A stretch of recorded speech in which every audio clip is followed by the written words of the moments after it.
Goeiemôre geliefdes, ek is Joubert Ferreira, leraar van die AP Kerk in Hoedspruit en ek wil vir ons graag voortgaan in ons studie in Numeri 32 vers 23. Ek lees dit vir ons weer.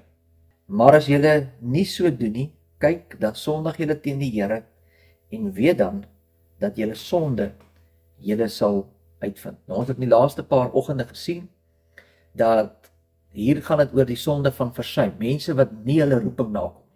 Hulle is dood eenvoudig lui, of hulle is selfsugtig, of hulle is ondankbaar.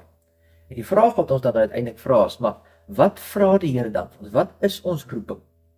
Nou Moses se woorde aan hierdie stamme, aan Reuben en Gad, die twee stamme wat gesê het, maar ons wil nie meer verder gaan nie, ons gaan sommer net hierdie kant van die Jordaan bly, ons gaan nie oortrek na die ander kant nie. Moses kom na hulle toe sê, man, wag so 'n bietjie, julle het beloof. Julle het 'n verbond gesluit, julle het verklaar, julle gaan saam met ons veg totdat alles klaar is. En as julle nou gaan terughou of terugstaan, dan is julle besig om leuns te vertel. Julle het mos nou gejok, want julle het gesê julle gaan dit doen. Julle is leenaars. Nou, dis 'n verskriklike ding om 'n leenaar genoem te word, maar is nog 'n groter ding as jy lieg vir God. Nou kom ons vat maar net 'n voorbeeld. Dink nou maar aan elke keer wanneer daar lidmate by die kerk aansluit, dan sal mense sê, maar ek wil nou deel word van hierdie kerk, ek word deel van hierdie volk. As belydenis van geloof aflê ons jong mense, dan staan ons daar voor en sê, ja, ons gaan nou die hand aan die ploeg slaan, ons gaan deel word, ons gaan ons ding doen in die kerk. Maar nou wat van die gemeentelede wat nou maar net daar kom sit en luister, wat nooit bid nie, wat nooit iets dien nie, wat nooit werk nie, wat nooit iets offer nie. Hulle vat met ander woorde die voorregte van die kerk, maar hulle dra niks by nie. Maar liewe broer en suster, dan is jy 'n leenaar, jy's 'n verbondsverbreker. Jy het 'n valse getuienis teenoor God en teenoor die kinders van God gemaak. En kom ons wees nou maar baie eerlik, 'n niks doen Christen is nie net nutteloos nie, jy's eintlik 'n hindernis. Jy's 'n las op die liggaam van Christus.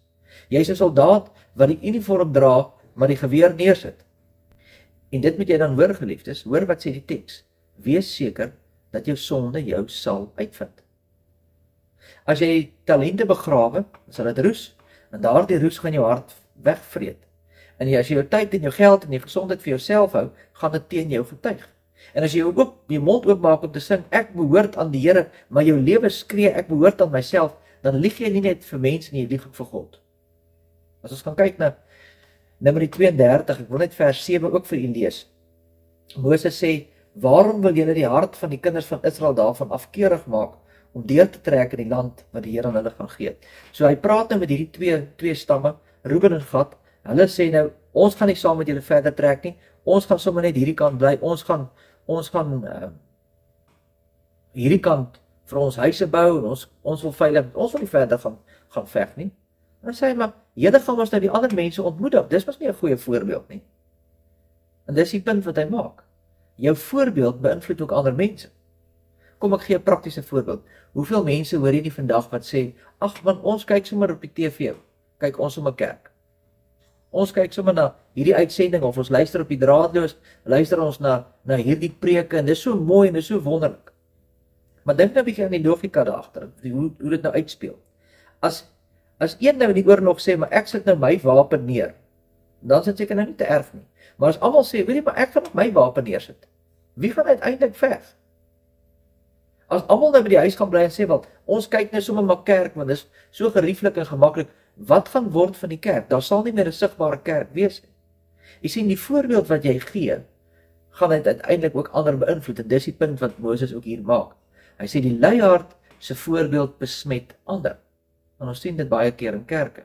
Ons spot ons altyd en sê, daar is net die simpel 7 wat alles doen. Hulle vat altyd voor en hulle reël en hulle steek hand op. En baie lewer graag kommentaar, maar hoekom het dit nie so nie? Hoekom het die kerkraad nou dit gedoen of dit besluit? Hoekom het die vroue aksie dit nie eerder op die manier gedoen nie? Maar dat hulle genomineer word? Dat ons vra, maar kom dien jy dan, kom help ons? Nee, nou is ons baie besig. Of sommige die verskoning en sê, maar ek het nie invloed nie, wat sal ek nou doen? Ek het geen invloed op mense nie. Het jy geen invloed nie? Wat van jou gesin? Wat van jou kinders? Wat van jou kollegas of jou vriende?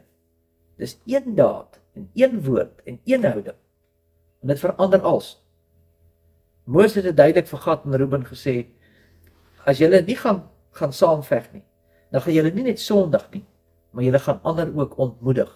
En dis 'n groot sonde, as jy die vuur van ander mense blus wat vir die Here wil werk. En daarom, geliefdes, hoor mooi, as ons nie die Here dien nie, pleeg ons nie net sonde van luiheid nie, ons pleeg ook die sonde van ontmoediging. En ongelukkig volg mense jou luiheid vinniger as jou energie. Jou ywer inspireer dalk 'n paar, maar jou niks doen besmet baie. En daarom moet ons ook besef, ons beroof God van ander se diens, as ons nalatig is ook in ons voorbeeld. Kom ons bid saam. Here, hoe skuldig staan ons nie, want ons is baie keer tog so gemaklik. En ons kom nie hierdie roeping na nie. Ons wil ook soos Reuben en Gad sê, maar hoekom moet ons gaan veg? Hoekom moet ons al hierdie moeite doen? Ons het mos wat ons wil hê. En uiteindelik is ons voorbeeld so negatief en het so slegte invloed op ander mense, dat hulle ook ontmoedig word. Here, wys ons tog die werking van die Gees op hierdie sonde, en help ons op die regte pad loop. Ons bid dit in Jesus naam. Amen.